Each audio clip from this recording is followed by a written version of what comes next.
嗨，大家好，我是躺平叔，今天是2025年12月18号。这一期咱们继续聊聊恒大清盘，聊聊中国的房地產。咱們先看房企消息這個天眼查 APP 顯示近日大連萬達集團股份有限公司、萬達地產集團有限公司新增一則恢復執行信息，執行標的12億餘元，執行法院為上海市第二中級人民法院，也就是萬達集團呢以及萬達地產就是恢復執行12億。天眼風險信息顯示該公司現存12條被執行人信息，被執行總金額81億餘元。此外，該公司還存在多條股權凍結信息。實際上就是萬達越救就是王老闆越自救現在反而是越陷越深，情況沒有一點好轉，對吧？他不停的賣他的萬達廣場，燃並卵呢。2026年這個萬達集團能不能扛過去？我覺得打個大大的問號也在這個背景下因為2026年他處置他的資產環境更惡化，也就是25年賣不掉的資產，26年能賣掉是嗎？還能賣上好價格？太難，對吧？他發的這些美元債、境外債一樣的，恐怕也是對付不了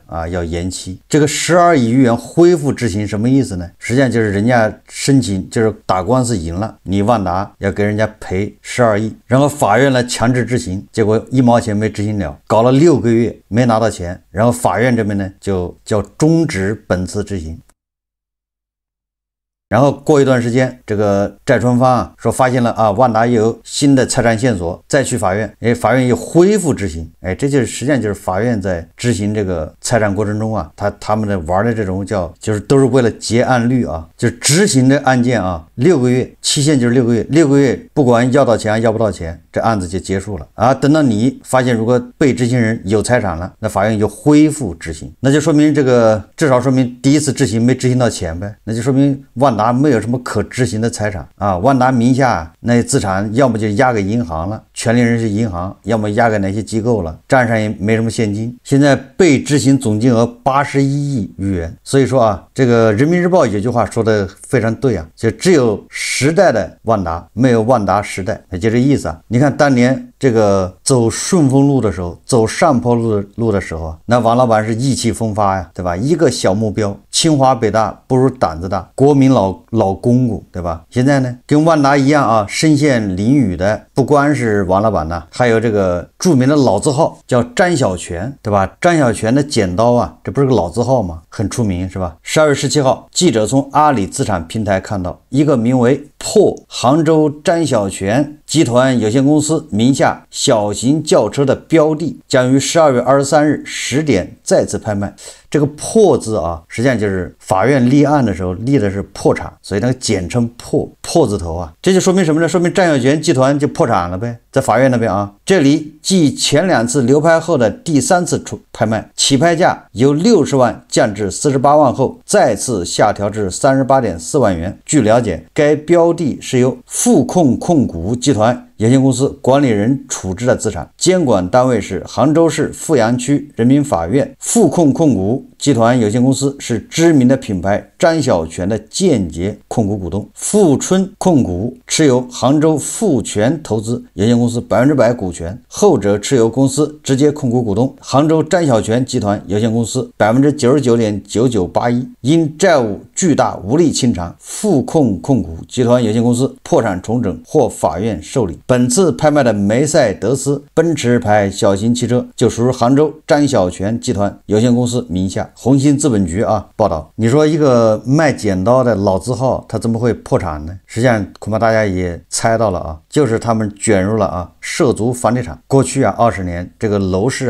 紅火的時候，烈火噴油的時候所有的房企所有的企業只要有精力的都想去炒房，涉足房地產。因為你只要買一塊地，你開發不開發3年以後都是翻倍，對吧？你開發了那賺的更多，不開發你把那個地項目一轉讓，賺的這個盆滿缽滿。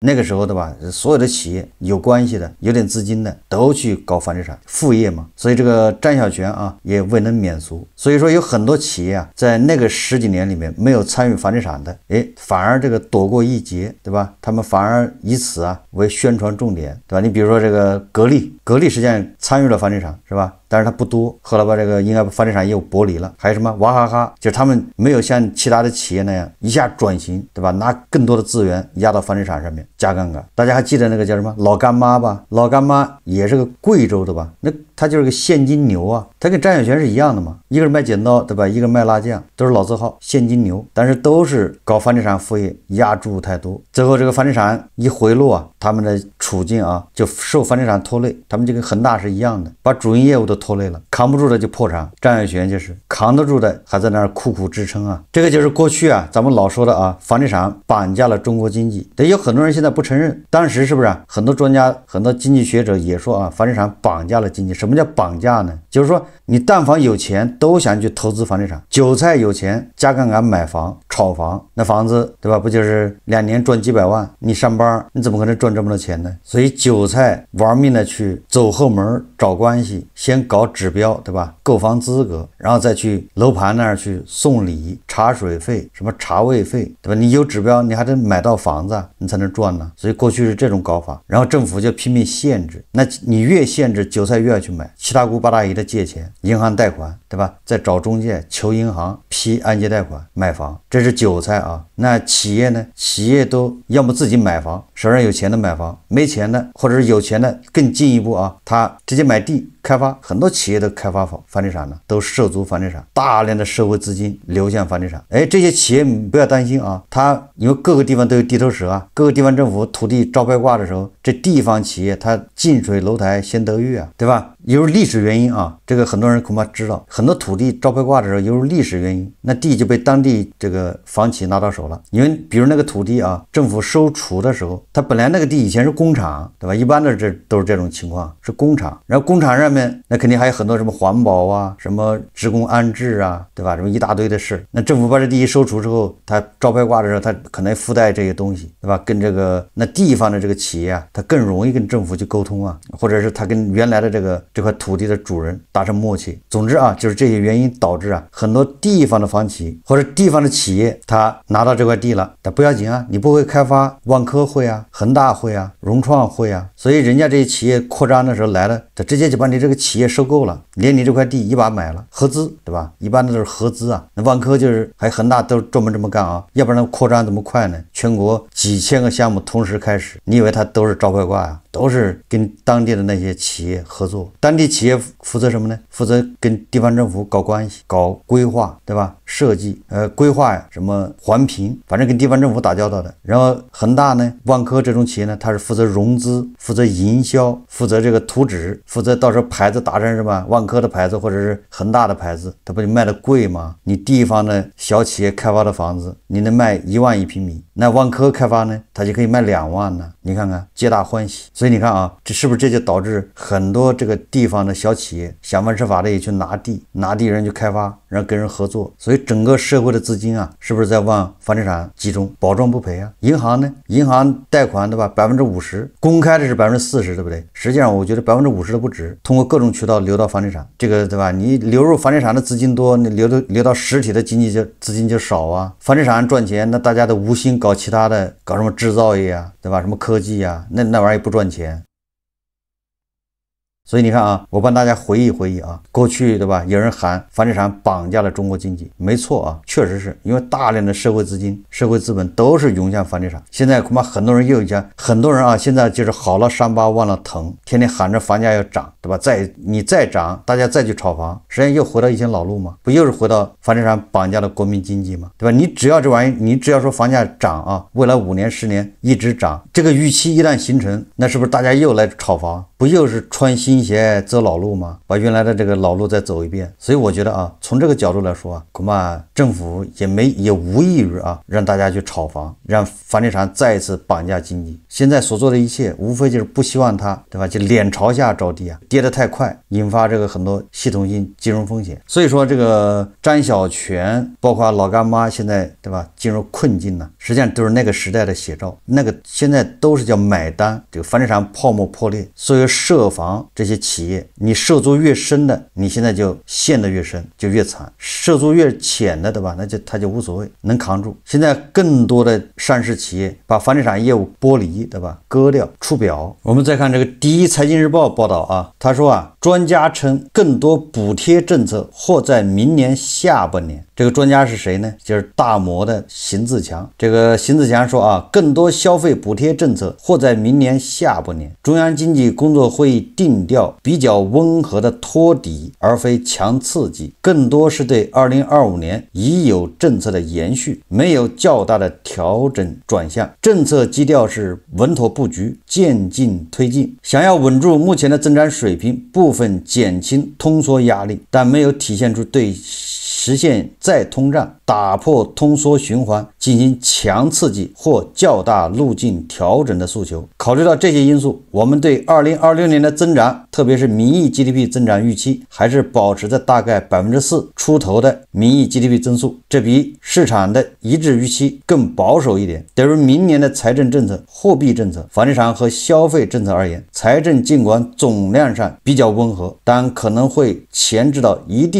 季度和上半年，用基建投資作為抓手。貨幣政策真正降息降準空間不是特別大，地產的進一步扶持政策和消費的進一步刺激政策可能要靠形势的演绎，也就是形势比人强，要經過上半年的演绎之後，政策才会相继抉擇。这个邢自強的意思就是啊，即便這個對房地產有什麼刺激政策，恐怕也等到下半年才出。那這個你不是把開發商給毀了嗎？你本來這幫人對吧，準備買房的，你這麼一說，那他只能等到明年下半年再說了，這不是形成預期了嗎？那就是你明年下半年才會出台一些什麼刺激政策，那我還是等明年下半年吧。那明年上半年怎麼辦？開發商房子賣不掉，那開發商死得更快呀，那不是加速暴雷嗎？關於這個如何推動房地產止跌回穩，這個大摩的邢自強說啊，3招叫收庫存、保主體、貼按揭。針對如何推動房地產止跌回穩，摩根士丹利中國首席經濟學家邢自強提出收庫存、保主體、貼按揭3大政策方向。他表示啊，中國房地產調整已進入第5年，而國際上同類調整通常需7年左右進入新穩態。他說的這是平均值啊，通過精準政策干預可縮短這一周期。在收庫存方面，邢自強建議聚焦5年內人口淨流入、租金回報率穩健的1線及2線重點城市，選擇性收儲庫存房源，並改造為保證性住房或商品房，無需全國鋪開，哪怕針對10幾個1線城市、20個2線城市發力，也能起到4兩撥千斤的信號作用，如同新制賽道激活股市信心一般，帶動房地產市場預期修復。他同時提及啊，政策執行中需兼顧規避道德風險，通過客觀指標甄選收儲城市與房源，平衡歷史債務問題與市場穩定需求。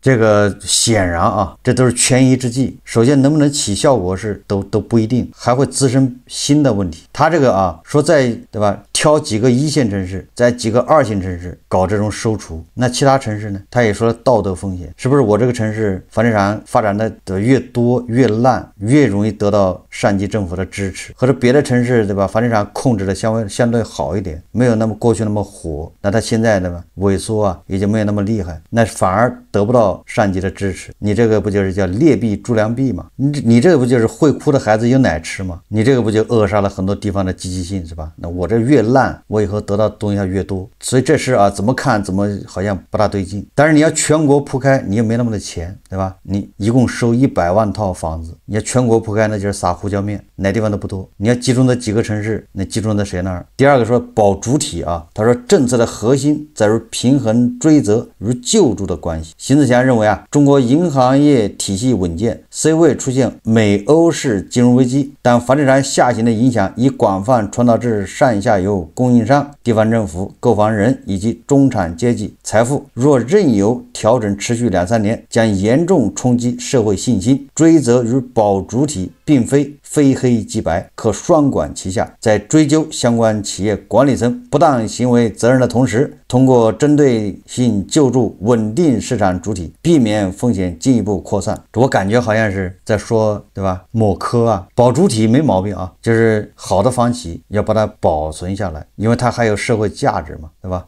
那怎麼保存呢？一味的输血呢不叫保存，所以说这个一定要搞明白，就是你要把万科保下來，或者你把哪個房企保下來，不是說你給他無止境的給他借錢，給他輸血，那只會養一個大寶貝。你要保萬科，對吧？或者保哪個主體，最好的辦法就是叫市場化、法治化，就是破產重整，越快越好，對吧？破產重整之後，該負責任的負責任，該抓的抓，該判的判，那不就像那個海航集團一樣嗎？第三個叫貼按揭，這個邢自強說啊，他說聚焦購房人減負，邢自強建議由財政或準財政手段，在大城市對按揭貸款進行100個基點及以上的貼息，這一舉措將推動部分城市租金回報率局部接近按揭利率，從根本上改變居民購房預期，激發合理住房需求。我覺得貼按揭你不是花大頭的錢嗎？對吧？是由財政部貼息啊，不是銀行啊，不是銀行自己，是財政部貼息。財政部的錢不就是大家的嗎？好，你把大家的錢貼了一小部分人，這個首先這第一個啊，這就是個問題。第二個呢，如果要貼的話啊，你這個錢如果非要把這錢花出去，我覺得你不一定要這個貼那個買房的人呢，你可以完善這個社會保障，對不對？你既然有一年幾千億，你這個幾千億如果用來社會保障，是不是效果會更好，對吧？也就是你錢只有這麼多，花哪兒更好。第三個啊，你說非要貼房貸，那行，那你能不能只貼那些，對吧？買一套房的，他只有一套房，結果他就點兒背，對吧？他就是年齡到了，該生孩子了，該結婚了，然後他沒辦法買一套房，現在被掛在那兒了。你對這些人啊進行貼息，進行救助紓困，你還說得過去。但是有很多人他是炒房啊，他都是巴菲特啊，他都是，對吧？賺了錢的一個個的眉飛色舞，對吧？個個都是投資家，你給他貼息是圖什麼呢？賺了錢他也不多交稅，對吧？他也不給大頭多交一點，賠了錢大頭給他補貼，你這不是劫貧濟富嗎？所以說這個你邏輯上也說不清啊，你為什麼這麼幹呢？對吧？所以說對那些啊一套房的剛需的，對吧？這種你說貼息紓困，這還說得過去，因為他就是點兒背。你對那些手上7套房8套房的，你再給他貼息。所以我覺得啊，這個專家說的這個3大政策組合拳呢，一個是很難落地，第二個就是落地了啊，恐怕也沒啥用，讓那些炒房的人又喘口氣而已。這個邢自強他還說啊，他說若房地產未能止跌回穩，進入新穩態，僅靠先進製造業與科技自強，難以打破低物價循環、消費疲軟等困境。針對如何推動房地產止跌回穩，他說是這個就是剛才說的啊，這3板斧。實際上我看專家也沒招了啊，提不出什麼新意啊。這個新京報貝殼財經12月16號報道啊，他說這個國家發改委啊，在《求是》雜誌發表署名文章，堅定實施擴大內需戰略，中間提到了啊，說推動清理汽車、住房等消費不合理限制性措施。那